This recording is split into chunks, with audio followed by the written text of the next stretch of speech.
Instagram. Il signe des articles sur age-bd.com. C'est sa spécialité à Mathieu Van Overstraten, BD, et j'aime beaucoup la couverture. On parle des maisons de repos avec Le Plongeon. Effectivement, une magnifique couverture. Alors, avec la pandémie, le confinement, on a énormément parlé ces derniers mois des maisons de retraite, que les Français appellent les EHPAD. Oui. Dans cette BD, il est surtout question d'EHPAD. Et c'est un sujet qui inspire aussi les auteurs de bande dessinée. Je ne sais pas si vous vous souvenez, mais je vous avais parlé il y a quelques semaines d'une magnifique BD qui s'appelle « Ne m'oublie pas ». Oui. Alors aujourd'hui, c'est un autre sujet sur les personnes âgées, puisque Le Plongeon, ça raconte en fait l'histoire d'une octogénaire qui s'appelle Yvonne. Alors Yvonne, elle a été heureuse pendant des dizaines d'années avec son mari, avec ses enfants. Mais malheureusement, son mari est décédé quelques mois auparavant. Et donc Yvonne prend elle-même la décision de vendre sa maison à un jeune couple et d'entrer dans une maison de retraite qui s'appelle les Mimosas. Okay. Donc c'est un peu ça l'histoire de cette bande dessinée. Mais comme l'indique le titre, Le Plongeon, oui. Comme on le voit sur la couverture où on voit Yvonne qui a l'air au fond de l'eau, là, oui. Clairement, on comprend rapidement que ce changement, ça a beau être une décision de sa part, oui. Malgré tout... Ce qui est rare déjà, voilà.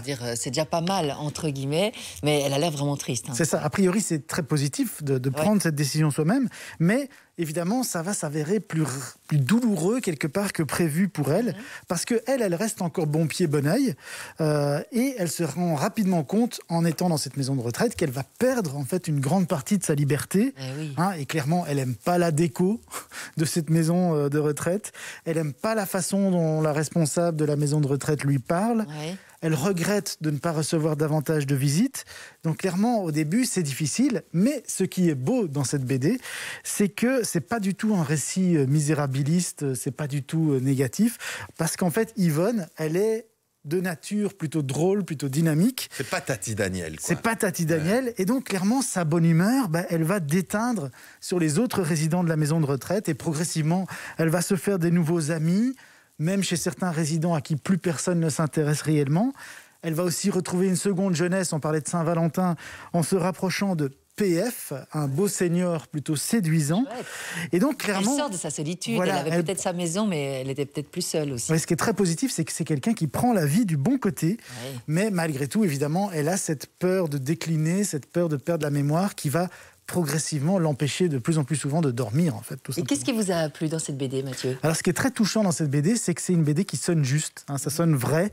Il y a des moments dramatiques, il y a des moments drôles, donc clairement, ça ressemble à la vraie vie. Et ça vient du fait que Séverine Vidal, donc la scénariste de cette bande dessinée, elle anime en fait régulièrement des ateliers d'écriture dans des maisons de retraite. Et donc, en fait, elle a été vraiment en première ligne pour recueillir les histoires de toutes ces personnes âgées et pour constater que ces personnes âgées, elles ne sont pas une masse indistincte comme on le croit parfois, mais que c'est des personnes qui ont chacune des rêves, des envies, des regrets.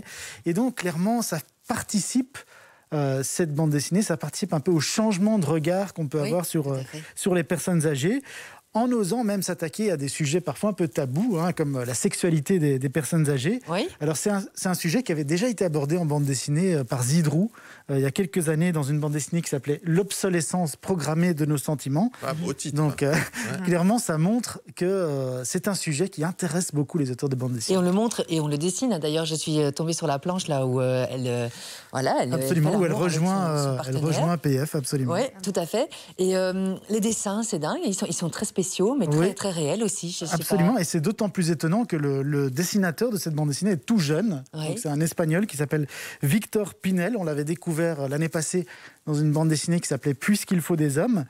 Et en fait, ce Victor Pinel, il a été particulièrement touché par ce sujet parce que lui-même, ses grands-parents sont tous les deux dans une maison de retraite. Donc c'est clairement un sujet qu'il connaît bien, qu'il avait envie d'aborder. Et donc je crois que c'est une BD vraiment émouvante, sensible, qui va toucher, je pense, tous ceux qui aiment les récits humains. C'est aux éditions Grand Angle. Le Plongeon, oui. Ouais, justement, alors quand je vous entends raconter, j'ai l'impression que le plongeon, ce n'est que le début, parce qu'en fait, elle remonte très vite à la surface. Absolument, si on peut utiliser la métaphore de la piscine. Et alors, avec ses pieds, elle pousse. Oui, non, mais elle rebondit. Parfois, c'est vrai, on dit qu'il faut aller tout au fond pour remonter, et on a l'air d'être dans cette idée un peu quand même là. Absolument, et ça évolue quelque part. Ça évolue quelque part d'un plongeon plutôt négatif à un plongeon plutôt positif, c'est-à-dire plonger quelque part part dans la vie. C'est ce qu'elle va faire dans cette BD. Merci pour ce bon plan, Mathieu. Le plongeon, donc Séverine Vidal et Victor Pinel. Humour, là maintenant, tout de suite, avec vous aussi.